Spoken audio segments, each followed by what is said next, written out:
Hello. Today I'm going to be starting a new series that's going to be spotlighting each faction in their own video as they're implemented into the app. So this series isn't a strategy guide or anything like that.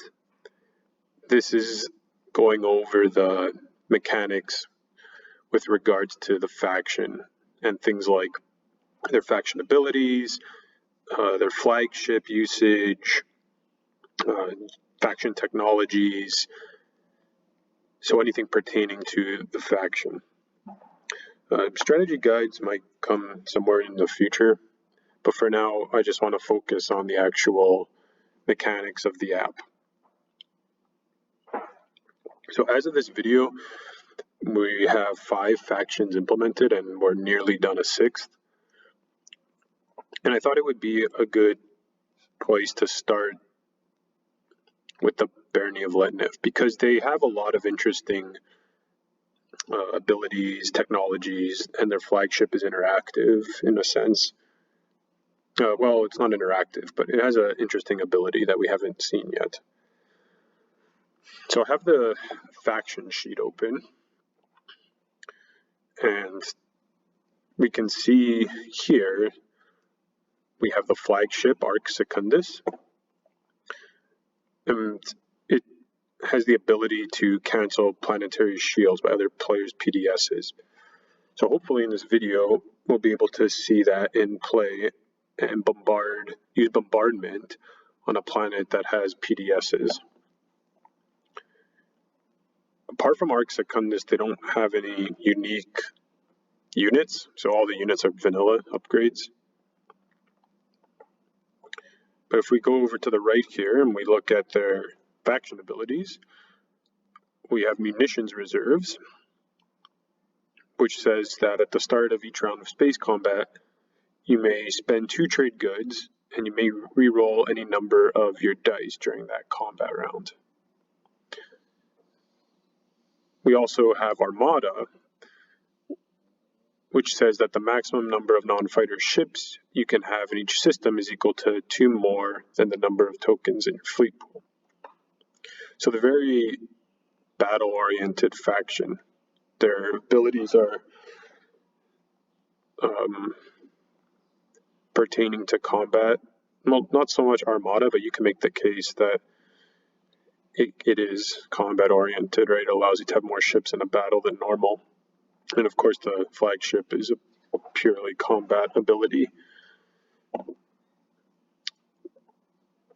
For their technologies, the technologies don't appear on the faction sheet, so we'll go into the game tab here that I have open.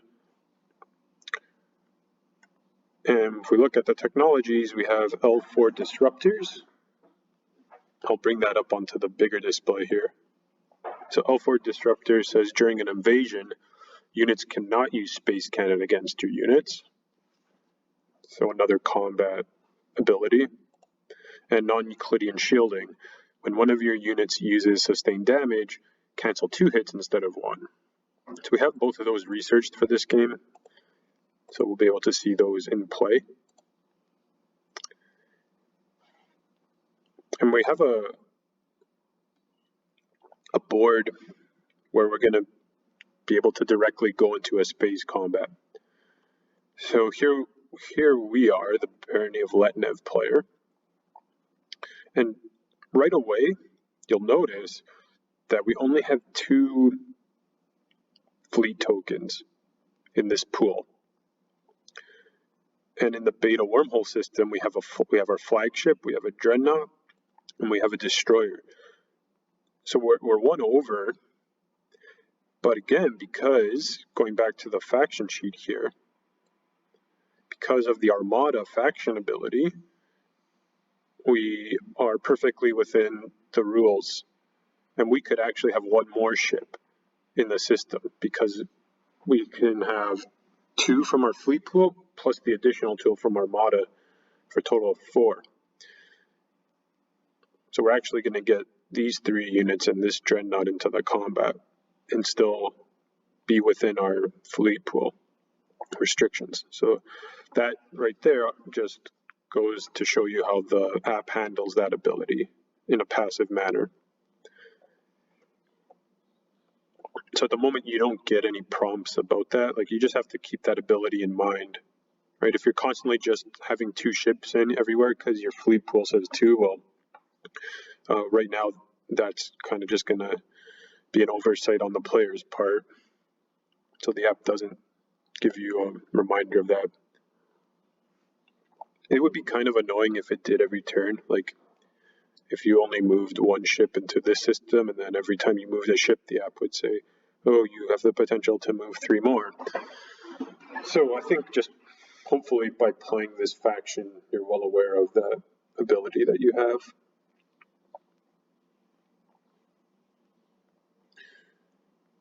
But the rest of our abilities are combat related, so we're going to have to get into a combat here to show them off.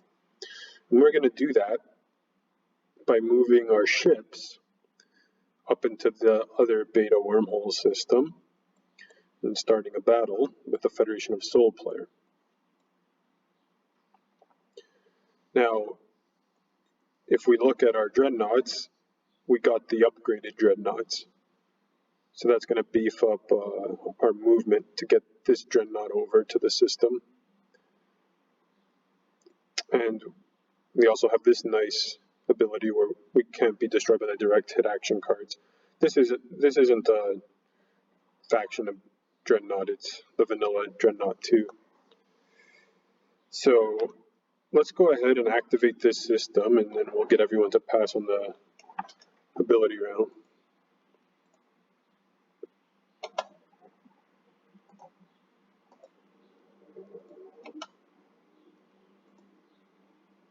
Oops, sorry about that.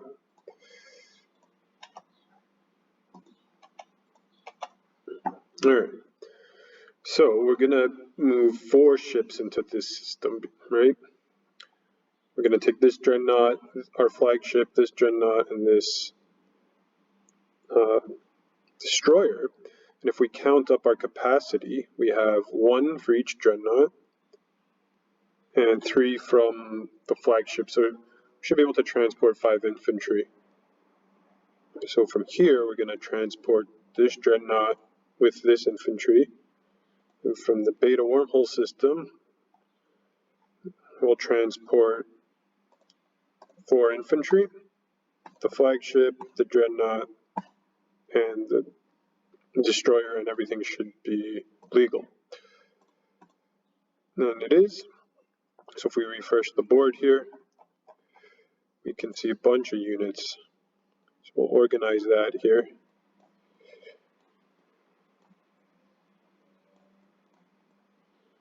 There we go.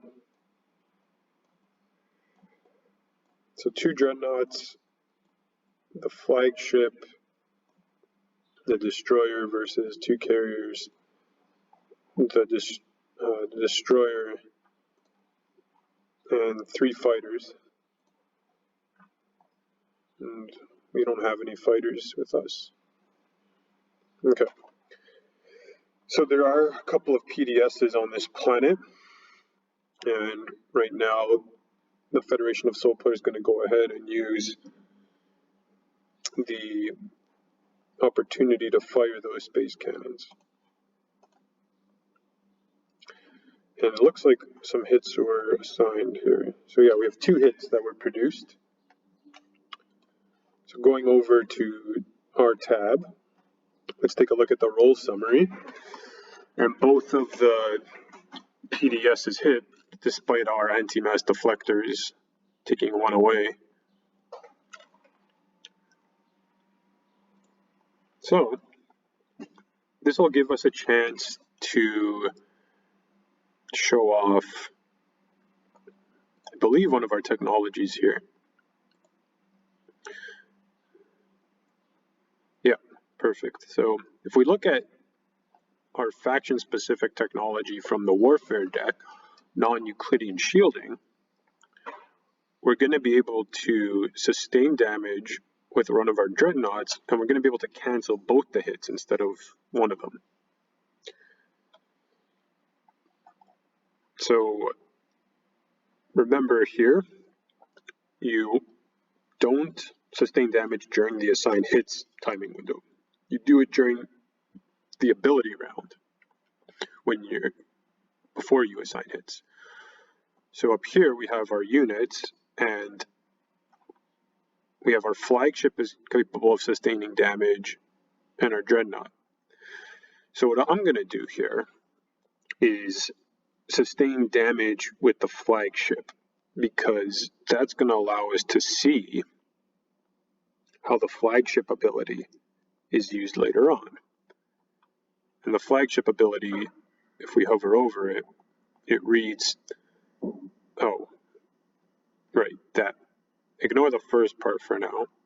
The second part says at the start of each space combat round, repair this ship. So we're going to sustain damage on the flagship, and that'll cancel both of the hits.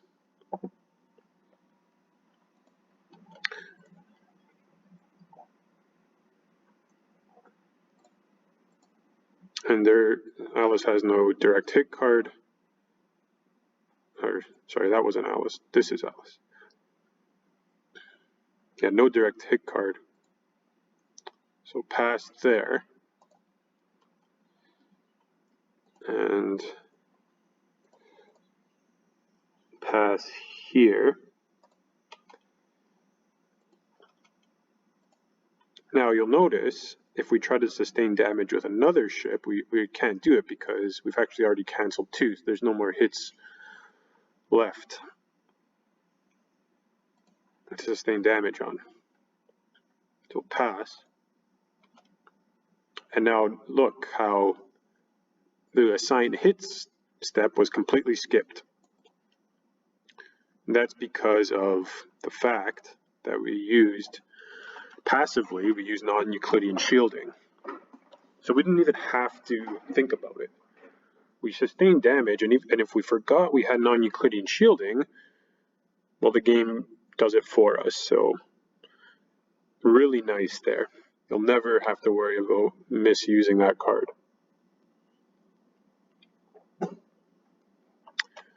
Now, taking a look at our ships, we refresh the board here, and we can see our flagship has indeed sustained damage, right? It's on its side there. So here we are at the resolve an ability at the start of space combat step. And if you look at the flagship ability, at the start of each space combat round, repair this ship. So how do we do that? Okay, I believe this isn't passive. We have to actually do it. So if we click on our ships here and we click the Arc Secundus, we'll get this confirmation prompt asking us to repair it. So unlike non-Euclidean shielding, Arc Secundus has to be manually targeted. And the reason for this is because there are cases where, albeit very rare, that you might not want to sustain damage, or sorry, you might not want to repair a ship, right? So we give the player the choice here. So we'll do that. We'll activate the ability of Arc Secundus, and we'll confirm. And there we have the confirmation prompt. Charlie repaired Arc Secundus. The flagship was repaired using its ability. So if we refresh the board, Arc Secundus is back to its vertical position, meaning it can once again sustain damage during this round of combat. If we look at the game log, we have the relevant messages. So first we sustained damage using the flagship, and then we repaired it using the flagship's ability. So effectively, we went from taking 2 hits from space cannons to only really taking 1, right? We absorbed 2, and then we repaired our ship. So effectively, we really haven't taken any hits whatsoever. Pretty amazing faction in terms of combat when you get all these things running. We've effectively negated those two PDSs. Okay. So that handles the flagship ability, non-Euclidean shielding, and Armada. So going back to the faction sheet, we still want to show off munitions reserves. So let's get the other players to pass on the ability round here and come back to us. And we have a chance because, remember, we didn't pass on the ability round. We used an ability, so once the turn comes back to us, we have a chance to use another ability if we desire. And looking at munitions reserves, it says at the start of each round of space combat, you may spend 2 trade goods, and you may reroll any number of your dice during that combat round. So we do have 2 trade goods. So if we navigate over to our factions tab and player info, we are at the ability round, start of a space combat, and munitions reserves reads at the start of a round of space combat. So we'll do this. We'll use this, and we'll see how this works. We'll click use. We'll get the confirmation prompt. Munitions reserves activated. Confirm use of ability. We'll confirm. Charlie used munitions reserves. Combat rolls that result in misses for this player will automatically be re-rolled. So the ability says you may re-roll any number of dice, but the app's just going to automatically re-roll the ones that produce misses, because there's really no point in re-rolling anything else, right? You're not going to re-roll a hit. So okay, let's get the other players to pass on the ability round again. All right, great. So if we try to use munitions reserves again, it's going to say we can't use it because we've already used it during this round of combat. If we attempt to click our flagship again, it's going to say cannot repair Arc Secundus because we haven't sustained damage, right? We already repaired it. So all that's nice and in place.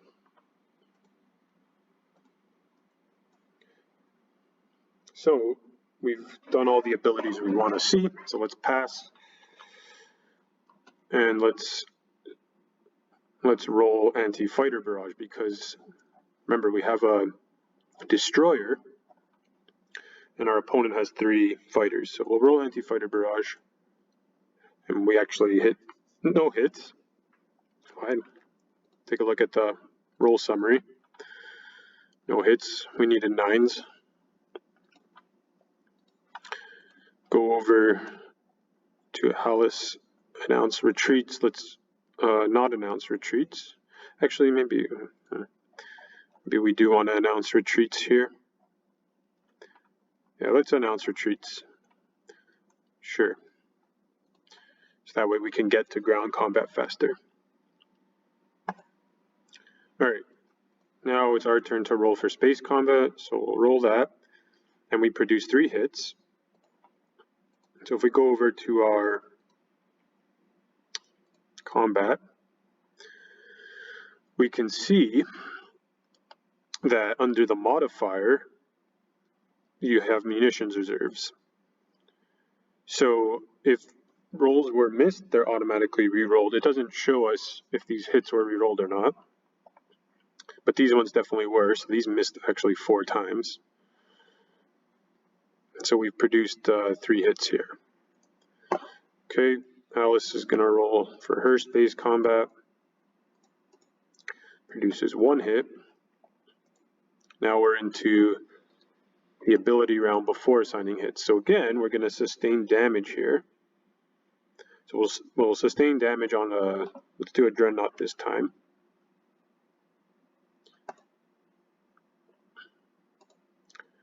And then for Alice, we'll pass. Bob will pass. And then we'll pass again. Right, so we sustain the damage, so we don't have to assign hits. Now we have to resolve ability round before Alice signs hits. So we'll pass. Everyone will pass. Alice is going to assign the 3 hits. We're in the wrong system. There we are. So let's assign them all to these fighters, and we'll get the retreat going. So the fighters are gone. Now for retreat, we'll click the units that we want to retreat. So this destroyer, these 2 carriers, and we're going to keep the infantry on the planet because we want to see how bombardment works. So we're not going to retreat infantry off the planet. And then we have to select the system we're retreating to. So we'll double click our home system and we'll confirm this. Okay, so retreat out of that. So there we go. If we go back to our tab here and we refresh everything, refresh the board, we'll see that only our units in space are in the active system now. Okay.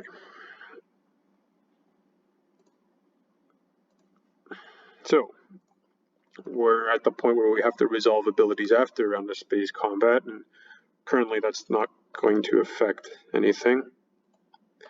So we'll pass that up.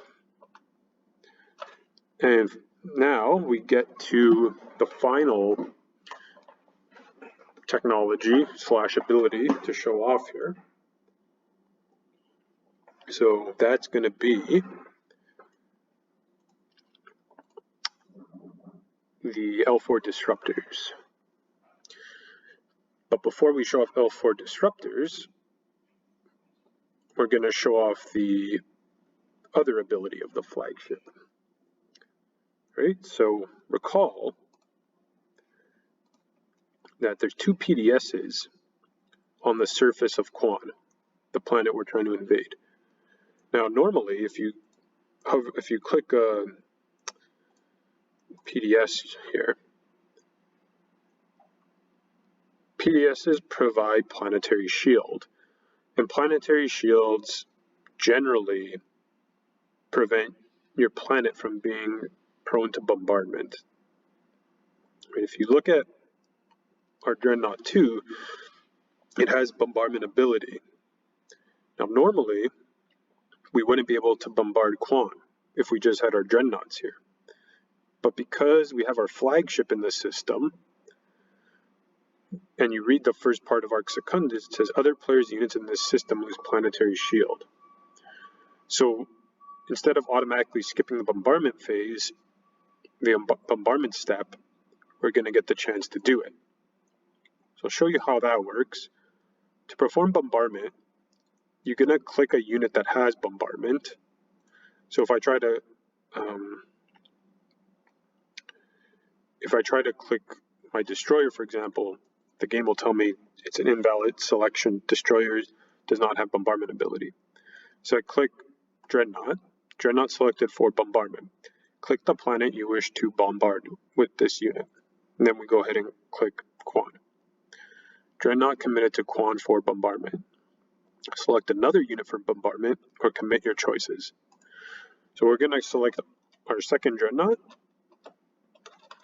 Commit it. If we try to click Dreadnoughts again, we can't because we selected them all. And then we can select our Flagship and bombard there, right? So if we're not happy with our choices, we can reset them. But let's go ahead and confirm this. You are about to commit your choices for bombardment. We'll confirm. And you can see here that we've produced 4 hits. So let's take a look at the game log to check the roll summary there.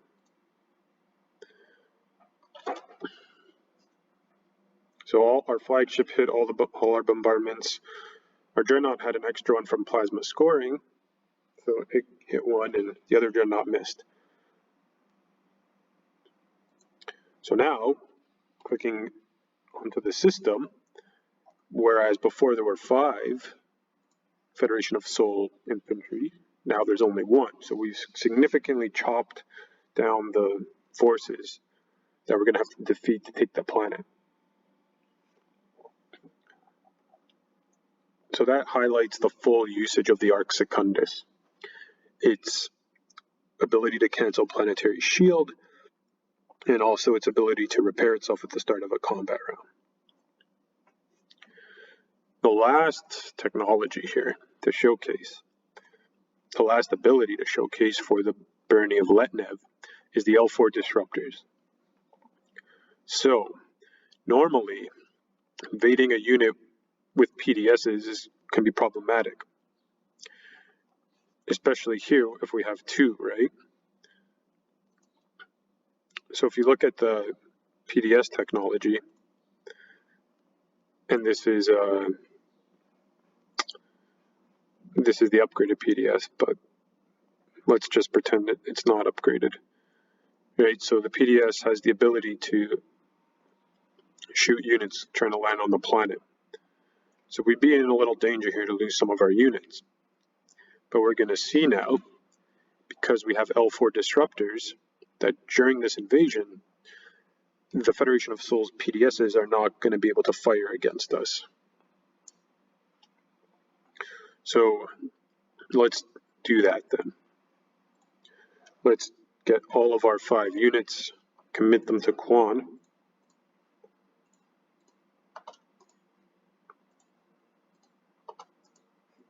Two more. All right, commit them.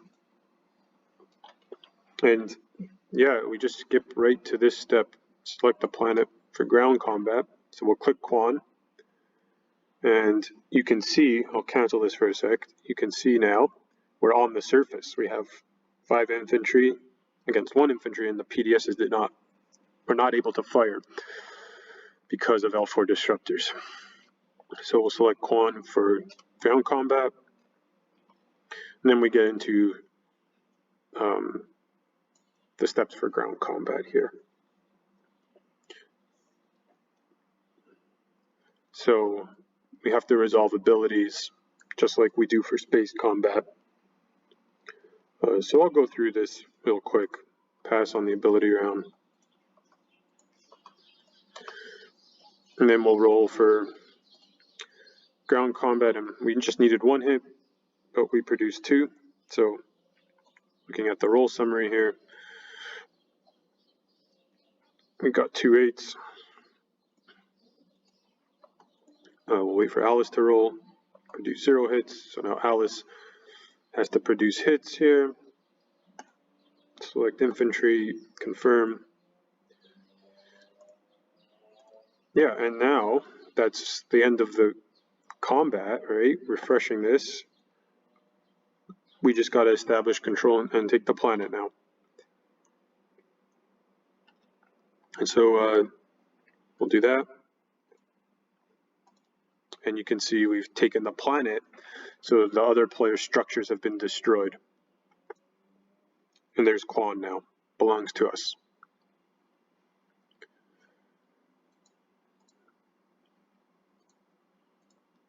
All right. That's the Barony of Letnev. A lot of battle-oriented abilities. Yeah, I thought they would be a good faction to go over first, just because of the usage, right? In general, it can be a little tricky at first to understand during which stages of the game to use cards and abilities. But hopefully this clears it up a bit and gives you an idea of how to use the cards, which ones are passive, which ones require user interaction. The next video in this series right now we have about 4 other factions to choose from, so we'll see which one to do next. But thanks for watching and hope you enjoyed it, and I'll see you next time.